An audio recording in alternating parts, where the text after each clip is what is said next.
క్రీస్తునాథునందు ప్రియులకు సహోదరి సహోదరులారా, యేసుక్రీస్తు నామములో ఈ యొక్క క్రీస్తు సందేశమునకు మేమందరినీ కూడా ఆహ్వానిస్తున్నాం. ఈ యొక్క దేవుని వాక్కును ధ్యానించడానికి దేవుడిచ్చిన యొక్క అవకాశాన్ని బట్టి మన కృతజ్ఞత తెలియచేద్దాం.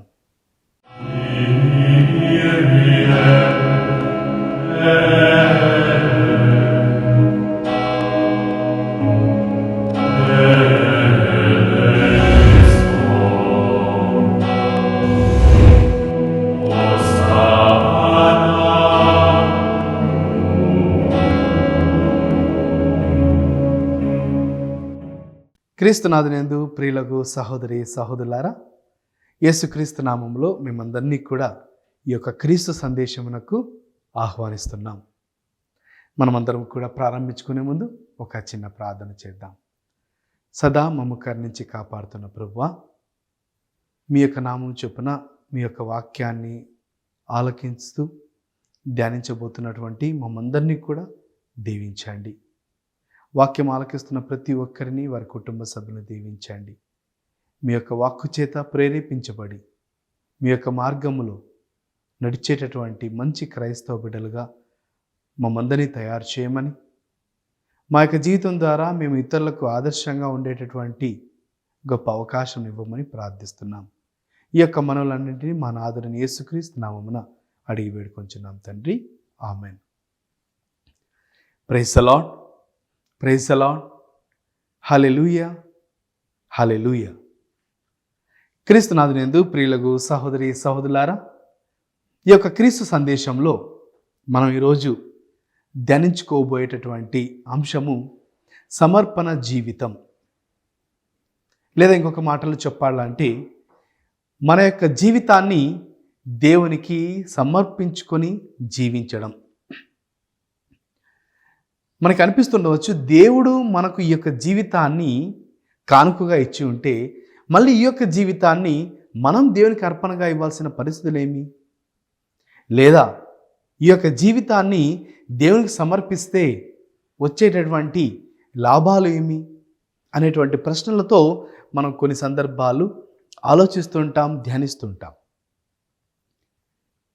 ఈ జీవిస్తున్నటువంటి యొక్క జీవితం, శరీరం, ఈ యొక్క ఆయువు, ఇవన్నీ కూడా దేవుడిచ్చినటువంటి కానుకలే అయినప్పటికీ వీటిని మానవులమైన మనము మన సొంత స్వలాభాల కోసం, స్వార్థం కోసం ఉపయోగిస్తూ జీవిస్తుండగా, క్రైస్తవులమైనటువంటి మనము మాత్రం మన యొక్క సొంత లాభాల కోసం కాదు, స్వార్థం కోసం కాదు, దేవుడిచ్చిన వాటిని దేవుని కోసమే కేటాయించాలి అనేటువంటి ఒక లోతైనటువంటి విషయాన్ని అర్థం చేసుకొని చాలామంది జీవిస్తున్నాం.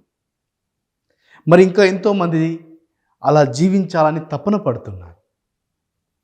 మరి ఈరోజు ఈ యొక్క సమర్పణ జీవితం, ఈ యొక్క అంశము ద్వారా మన యొక్క జీవితాల్లో కూడా ఏ విధంగా మన యొక్క జీవితాన్ని దేవునికి అర్పించవచ్చు, లేదా ఈ యొక్క జీవితాన్ని దేవుని కోసం కేటాయించి మనం ఈ లోకంలో మన యొక్క జీవితాన్ని కొనసాగించవచ్చు అనేటువంటి విషయాలను ఈరోజు మనం తెలుసుకోబోతున్నాం.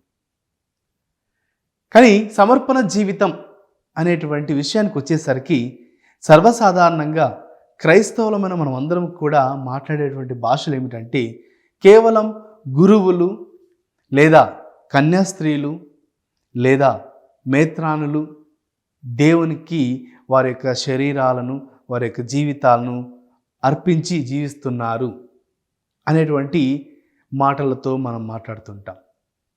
అది వాస్తవమే. కానీ క్రైస్తవునిగా ఉన్నటువంటి మనమందరము కూడా దేవుని కోసం మన యొక్క జీవితాన్ని కేటాయించాము అనేటువంటి ఒక విషయాన్ని ఈరోజు ఖచ్చితంగా తెలుసుకోవాలి. ఇది కేవలం గురువులు, కన్యాస్త్రీలు మాత్రమే కాదు వారి యొక్క జీవితాన్ని దేవునికి కేటాయించినది. క్రైస్తవులమైన మనందరము కూడా మన యొక్క జీవితాలను దేవునికి ఆల్రెడీ కేటాయించాము. అది ఎప్పుడు అనగా జ్ఞానస్నానం తీసుకున్నటువంటి లేదా బప్తిసం తీసుకున్నటువంటి మనం అందరము కూడా క్రీస్తులో భాగస్థులమే. క్రీస్తు శరీరం యొక్క అవయవాలు మనమందరము కూడా. అనగా ఈ యొక్క జ్ఞానస్నానం అనేటువంటి ఈ యొక్క దివ్య సంస్కారము ద్వారా మనమందరము క్రీస్తులో భాగస్థులమై జీవిస్తున్నాం. మనము విభజింపబడినటువంటి ఒక ప్రత్యేకమైనటువంటి భాగముగా కాకుండా క్రీస్తులో లేదా క్రైస్తవ జీవితంలో లేదా శ్రీ సభలో మనం అందరం కూడా పాలు పంచుకొని జీవిస్తున్నాము.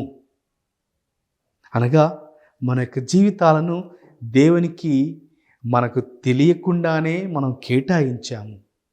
జ్ఞానస్నానం తీసుకున్నటువంటి సందర్భంలో మనకు ఎలాంటి అవగాహన, ఎలాంటి జ్ఞానము, తెలివితేటలు లేనప్పుడు మన యొక్క బాల్య వయస్సులో, చిన్నతనములో చేసినటువంటి ఈ యొక్క జ్ఞానస్నానం గురించి మనకు పూర్తిగా అవగాహన లేకపోయినప్పటికీ పుట్టినప్పుడే మన యొక్క జీవితాలన్నీ కూడా దేవునికి మనం కేటాయించి సమర్పిస్తున్నాం.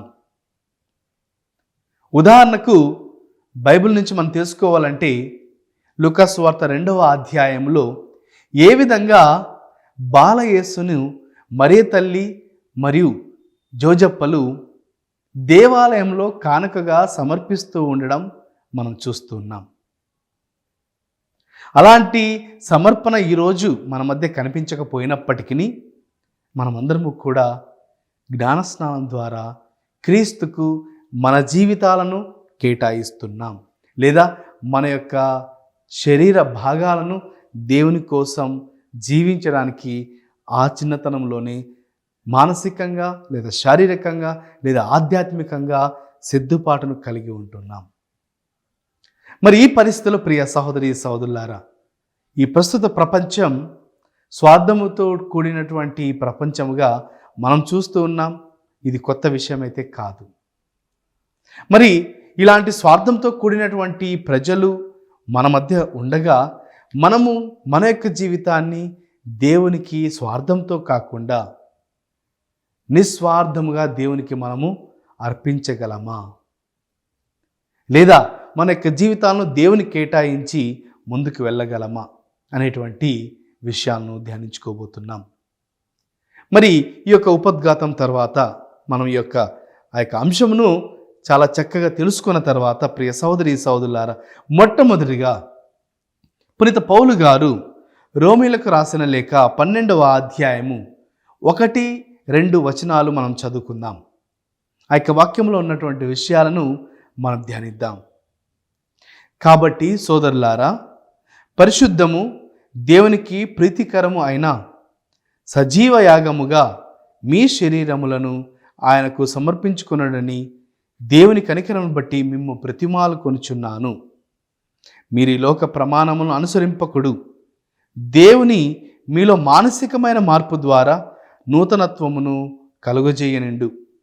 అప్పుడే మీరు దేవుని సంకల్పమును అనగా ఉత్తమమైనది, ఆయనకు సమ్మతమైనది మరియు సంపూర్ణమైనదగు దానిని తెలుసుకొనగలరు. Praise the Lord. హల్లెలూయా. ఈ యొక్క వాక్యాన్ని విన్న తర్వాత మనకు అర్థమవుతుంది, పునీత పౌలు గారు మనలందరినీ కూడా బ్రతిమాలుకుంటున్నాడు. ఏమని బ్రతిమాలుకుంటున్నాడు అంటే, మీ శరీరమును సజీవ యాగముగా దేవునికి అర్పించుకొనండి. ఎందుకు పౌలు గారు బ్రతిమలాడుకోవాల్సినటువంటి పరిస్థితి ఇక్కడ అనగా, పౌలు గారికి అర్థమైనటువంటి విషయం అది, ఎప్పుడైతే మన యొక్క జీవితాలను మనం దేవుని కోసం కేటాయిస్తామో ఆ యొక్క జీవితానికంటూ ఒక అర్థం ఉంటుంది. ఆ యొక్క జీవితం పరిపూర్ణమైనదిగా ఉంటుంది. మానవులమైన మనము ఈ యొక్క లోక జీవితంలో మనం చేసే ప్రతి పని, మనం పడే ప్రతి కష్టము, మనం మాట్లాడే ప్రతి మాట చివరికి కేవలం మనిషి ఒక సంపూర్ణమైనటువంటి జీవితాన్ని జీవించడానికే ప్రయత్నిస్తున్నాడు. కానీ ఈ యొక్క సంపూర్ణమైన పరిపూర్ణమైన జీవితం జీవించడానికి పౌలు గారు చెప్తున్నటువంటి ఒక సూత్రం లేదా ఒక ఫార్ములా అదేమిటంటే, దేవునికి మన యొక్క శరీరములను సజీవ యాగముగా అర్పణగా మనము ఇవ్వాలి. మరి ప్రియ సహోదరి సహోదరులారా, ఈ యొక్క సమర్పణ జీవితంలో మనం మొట్టమొదటిగా చేయవలసినటువంటి విషయం ఏదంటే పూర్ణ సమర్పణ. పూర్ణ సమర్పణ అనగా టోటల్ డివోషన్ టు గాడ్.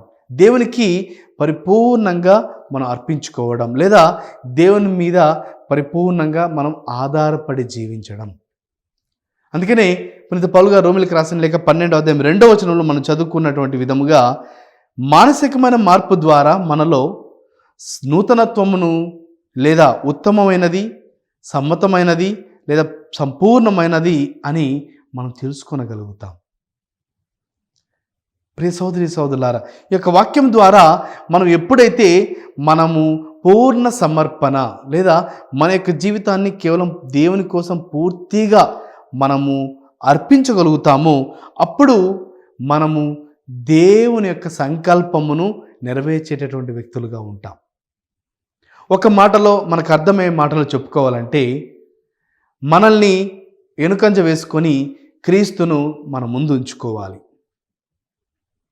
ఈ లోక జీవితంలో మనం ముందుకు దూసుకెళ్ళిపోతూ ఉండగా అది సాధించాలి, ఇది సాధించాలి, దాన్ని నేను చేరుకోవాలి అనేటువంటి ఈ లోక జీవితంలో పరుగులు పెడుతున్నటువంటి ఈ యొక్క మానవ జీవితంలో మనము క్రీస్తును వెనకలు పెడుతున్నాం.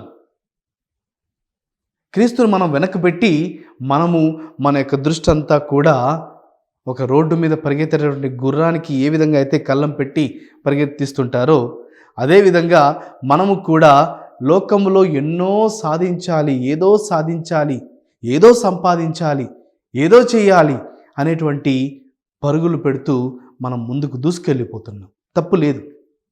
కానీ క్రీస్తును మనం వెనక్కు పెట్టి, క్రీస్తును మర్చిపోయి, క్రీస్తు నాకు అవసరం లేదు అనేటువంటి అపోహలతో మానవుడు ముందుకు పరిగెత్తేటటువంటి క్రమంలో జీవితానికి ఉన్నటువంటి విలువను, జీవితానికి ఉన్నటువంటి అర్థమును కూడా మర్చిపోతున్నాడండి. ఇది మన మధ్య లేదా మనకు జరుగుతున్నటువంటి విషయాలు. కావున నేను గుర్తుపెట్టుకోవాల్సిన విషయం ఏంటంటే, దేవునికి పూర్ణ సమర్పణగా నన్ను నేను మార్చుకోవాలి అంటే మొట్టమొదటిగా వెనకలు ఉన్నటువంటి క్రీస్తును మనం మన యొక్క జీవితంలో ముందుకు తీసుకురావాలి. అప్పుడే క్రీస్తు మనకు మార్గచూపరిగా, క్రీస్తు మనకు ఒక మంచి కాపరిగా నడిపిస్తాడు. మీరు పాడుతూ ఉంటారండి ఈ పాట సాధారణంగా. నడిపిస్తాడు నా దేవుడు, శ్రమలోనైనా నన్ను విడువడు. మరికొంతమంది ఈ పాట కూడా పాడుతూ ఉంటాం. నా చేయి పట్టి నడిపించు యేసా, నీవేగా నా మార్గము. ప్రియ సహోదరి సహోదరులారా, ఈ యొక్క పాటలన్నీ మనం పాడుతున్నప్పుడు మనకు తెలుసుకోవాల్సిన విషయం ఏంటంటే, నా యొక్క జీవితాన్ని నేను నడిపించగలుగుతాను, నా మీద నాకు పూర్తిగా నమ్మకం ఉంది అనేటువంటి ఆలోచనతో మనం పరుగులు పెడుతున్నప్పుడు చివరికి మనకు అర్థమయ్యేది, క్రీస్తు యొక్క సహాయం లేకుండా మనం ఎక్కడికి కూడా ఈ లోకంలో వెళ్ళలేము. క్రీస్తు యొక్క ఆజ్ఞ లేనిదే మనం ఈ లోకంలో జీవం కలిగి కూడా ఉండలేము.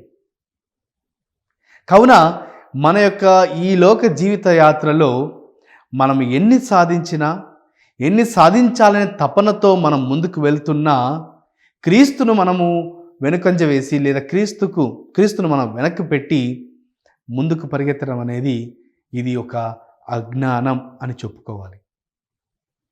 కావున క్రైస్తవులమైన మనం అందరము కూడా, లేదా కుటుంబ జీవితాన్ని జీవిస్తున్నటువంటి ప్రతి వ్యక్తి కూడా, వాక్యం వింటున్న ప్రతి వ్యక్తి కూడా ఒక్కసారి మన యొక్క జీవితంలో గమనించండి, నా జీవితంలో క్రీస్తు కన్నా దేనికి నేను ఎక్కువ ప్రాధాన్యత ఇస్తున్నాను, లేకపోతే నా దగ్గర ఉన్నటువంటి కొన్ని విషయాలలో నేను క్రీస్తుకు విలువనివ్వకుండా వేటికి ఎక్కువ ప్రాధాన్యత ఇస్తున్నాను అని ఒక్కసారి మనం గమనిస్తే మనకు అర్థమవుతుంది, మనము ఎన్నో సందర్భాల్లో క్రీస్తును ఎక్కడో మన ఇంట్లో మూల పడేశాం.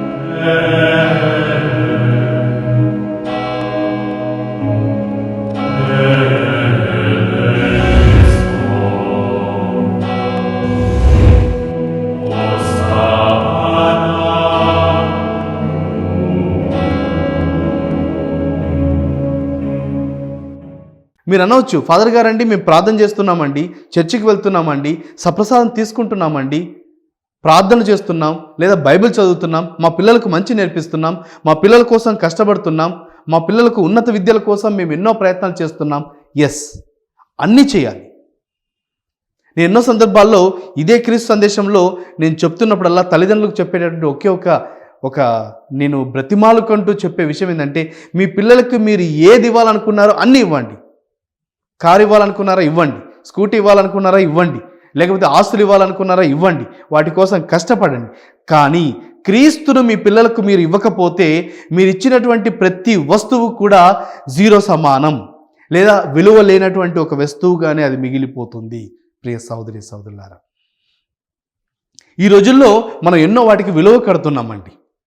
అనగా ఈరోజు నా దగ్గర 10 సెంట్ల భూమి ఉంటే ఈరోజు అది 10,000 రూపాయలు అయితే దాని విలువ నాకు కరెక్ట్ తెలియదండి. 10,000 రూపాయలు అనుకుందాం. 1 సెంటు విలువ 10 రూపాయల, లేదా 10 సెంట్ల విలువ 10 రూపాయలు అనుకుంటే, 1000 రూపాయలు అనుకుంటే, ఈ యొక్క విలువ 10 సంవత్సరాల తర్వాత ఇన్ని లక్షలు అవుతాయి అని మనం 10 సంవత్సరాలకు 20 సంవత్సరాలకు లెక్కలు కడుతున్నాం. ఎంతో జాగ్రత్తగా ముందుగానే ఏ దానికి రాబోతున్న జీవితంలో విలువ ఉంటుందో నీవు గమనించుకొని దాన్ని జాగ్రత్తగా నీవు ఉంచుకుంటున్నావు. అలాంటిది మన యొక్క పిల్లలకు భవిష్యత్తులో నా పిల్లలు ఏ విధంగా ఉండాలి అనేటువంటి తపన మనందరికీ ఉండగా క్రీస్తును మనం ఇవ్వకపోతే దానికి ఎలాంటి విలువ లేదు. మరి ఈరోజు ఈ యొక్క పూర్ణ సమర్పణ అనగా మన యొక్క జీవితాన్ని దేవునికి మనం పరిపూర్ణంగా ఇవ్వాలి అంటే మొట్టమొదటిగా ప్రియ సహోదరి సహోదరులారా, క్రీస్తు నా జీవితంలో ఎక్కడ ఉన్నాడు, లేదా క్రీస్తును నా జీవితంలో నేను ఎక్కడ పెట్టాను, ఏ స్థానంలో పెట్టాను? నా యొక్క తల్లిదండ్రులు ఫస్టా, లేకపోతే నా దేవుడు ఫస్టా, లేకపోతే నా సంపాదన ఫస్టా, లేదా దేనికి నేను ప్రాధాన్యత ఇస్తున్నాను? ఒక్కసారి గమనించుకుందాం. ఇది వ్యక్తిగతంగా ఇతరుల తప్పులు పట్టేది కాదు. ఫాదర్ గారండి అతను కేవలం డబ్బు సంపాదన కోసమే బతుకుతున్నాడు, ఇతను చర్చికి రాడు, ఇతనికి భక్తి లేదు అని ఇతరుల మీద ఉన్నటువంటి మనము ధ్యాస పక్కన పెట్టేసి వాటి గురించి వదిలిపెట్టేసి నా వ్యక్తిగత జీవితంలో నేను క్రీస్తుకు ఎంత ప్రాధాన్యత ఇస్తున్నాను? 30%, 40%, 100%, 99%? కానీ ఎన్నో సందర్భాల్లో మనకు అర్థమయ్యే విషయం, పరిపూర్ణంగా మనం దేవుని అయితే ఆధారపడి జీవించలేకపోతున్నాం.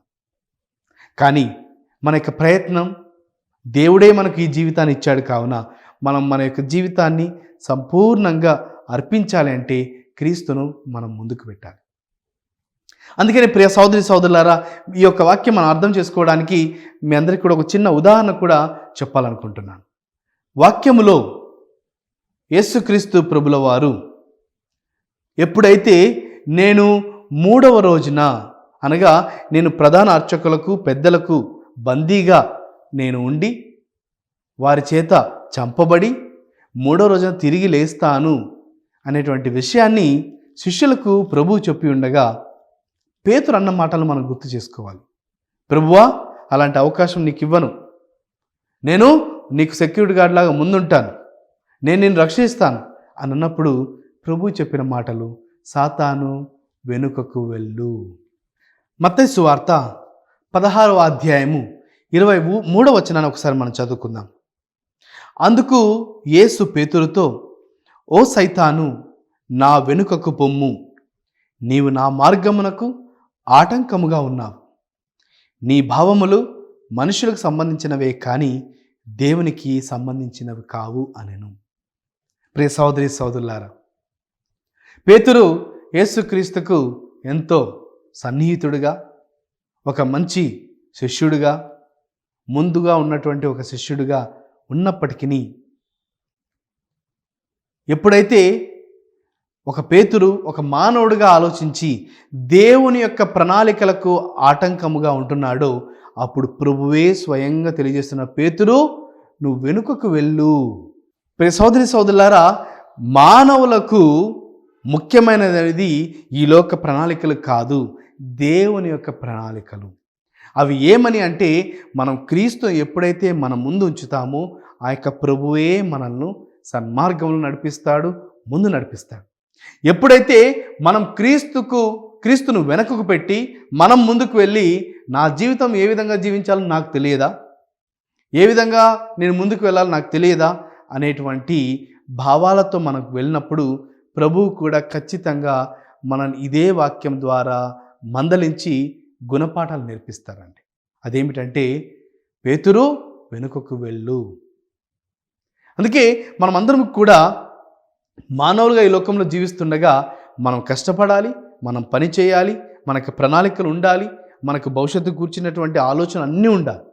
అయినప్పటికీ క్రీస్తు యొక్క చిత్తం మన జీవితం నెరవేరాలి అని మన యొక్క ప్రార్థన ఉండాలి. అప్పుడే మనం పరిపూర్ణంగా దేవునికి సమర్పించినటువంటి వ్యక్తులుగా అవుతాం. దేవునికి సమర్పణ చేయడం అంటే కేవలం ఒక గురువయ్యి సిస్టర్ అవ్వడం అనే కాదు. గురువులు సిస్టర్లు ప్రత్యేకంగా దేవుని కోసం వారి జీవితాలను కేటాయించారు. కానీ మానవులమైన మనము, క్రైస్తవులమైన మనము కూడా మన యొక్క జీవితంలో ఏ విధంగా సమర్పించుకోవచ్చో పౌలు గారు నేర్పించిన విధముగా మనం వాక్యం ద్వారా నేర్చుకుంటున్నాం. మీ యొక్క శరీరములను సజీవ యాగముగా, ఒక అర్పణగా మీరు మలచుకొని దేవునికి అర్పించండి. అప్పుడు ప్రభు చేతుల్లో సమర్పించబడేటువంటి ఒక అర్పణ ఏ విధంగా ముందుకు వెళ్తుందో, ఏ విధంగా వెలుగుతుందో, ఏ విధంగా విలువైనదిగా ఈ లోకంలో ఉంటుందో మనము తెలుసుకోవచ్చు ప్రియ సహోదరి సహోదరులారా. ఎందుకంటే మనము విలువైనది అని అనుకున్నది ఈ లోకంలో విలువ లేనిది. ఈ లోకంలో దేన్నైతే మనం విలువ లేనిదిగా మనం భావిస్తున్నామో అదే విలువైనదిగా దేవుడు పరిగణిస్తాడు. అందుకనే వాక్యమే స్వయంగా మనకు చెప్తుంది, పనికి రానటువంటి ఒక రాయిని దేవుడు మూలరాయిగా మారుస్తాడు. ఈ లోకంలో మనమందరం కూడా పనికిరాని వ్యక్తులుగా పరిగణించబడి ఉండవచ్చు, లేదా ఇతరులను మనం ఆ విధంగా చూస్తూ ఉండవచ్చు. కానీ క్రీస్తును మన జీవితంలో మనం ముందు పెట్టినప్పుడు, లేదా మనం పరిపూర్ణంగా ఈ యొక్క సమర్పణ జీవితం అనేటువంటి యొక్క అంశంలో మనం నేర్చుకున్న ఒకే ఒక అంశం ఈరోజు ఏంటంటే అది పూర్ణ సమర్పణ, లేదా సజీవ అర్పణగా మన యొక్క జీవితాలను మలుచుకోవడం. వాటికి ఉదాహరణ ద్వారా మనం చూసాము ఏ విధంగా మన యొక్క జీవితాన్ని క్రీస్తుకు సమర్పించాలి. సమర్పించడం అంటే మనం వెళ్ళి దేవాలయంలో దేవునికి ప్రభువా నా శరీరం తీసుకో అని ప్రార్థన చేయడం మాత్రం కాదండి. క్రీస్తుకు ప్రాధాన్యత ఇవ్వడం, క్రీస్తును మన జీవితంలో ముందు పెట్టడం, క్రీస్తుకు మనం అన్నిటికన్నా ముఖ్యంగా విలువ ఇవ్వడం. ఎందుకు విలువ ఇవ్వాలి అనేటు ఆలోచన మనకు వచ్చినా గమనించాలి, ఈ యొక్క జీవితం మనం బతికున్నామంటే అది కేవలం క్రీస్తు ఇచ్చినటువంటి కేవలం కానుక, లేదా దేవుడిచ్చిన బహుమానం. ఈ యొక్క బహుమానాన్ని మనం ఈ లోకంలో క్రీస్తు కోసం కేటాయిద్దాం, క్రీస్తు కొరకు జీవిద్దాం. మరి చివరిగా ఒక చిన్న ప్రార్థన చేద్దాం. ఓ ప్రభువా, ఈ లోక జీవితంలో ఒక మంచి జీవితం జీవించడానికి మానవులుగా మేము ప్రయత్నం చేస్తున్నప్పటికీ ఎన్నో సందర్భాల్లో విఫలమైపోతున్నాం, పడిపోతున్నాం. కానీ ఈ యొక్క సమర్పణ జీవితం అనే అంశం ద్వారా మేము వాక్యాన్ని ధ్యానిస్తుండగా మమ్మల్ని మేము మీకు పరిపూర్ణమైన అర్పణముగా ఇచ్చేటటువంటి కృపను, అర్హతను, దీవెనలను మా మీద కుమ్మరించమని ప్రార్థిస్తున్నాం. వాక్యం వింటున్న ప్రతి కుటుంబాన్ని దీవించండి. మరి ముఖ్యంగా వారి కుటుంబంలో ఉన్నటువంటి పిల్లలను, వారి యొక్క భవిష్యత్తును కూడా వాళ్ళు అర్పణగా మీకు ఇస్తుండగా మీరు ఎల్లప్పుడూ కాచి కాపాడుతూ నడిపిస్తారని విశ్వాసంతో ప్రార్థిస్తున్నాం. ఈ యొక్క మనల్నన్నింటినీ మా నాథుడైన యేసుక్రీస్తు నామమున అడిగి వేడుకొంచున్నాం తండ్రి, ఆమెన్. ప్రియ సోదరి సోదరులారా, వచ్చే వారం ఇదే అంశాన్ని ఇంకా లోతుగా వేరు అంశాల ద్వారా మనం ధ్యానించుకుందాం. సమర్పణ జీవితం 2వ భాగముగా ఇంకా కొన్ని విషయాలు తెలుసుకుందాం. మరి దేవుడు మిమ్మల్ని అందరినీ కూడా దీవించాలని మేము ప్రార్థన చేస్తున్నాం. May God bless all of you.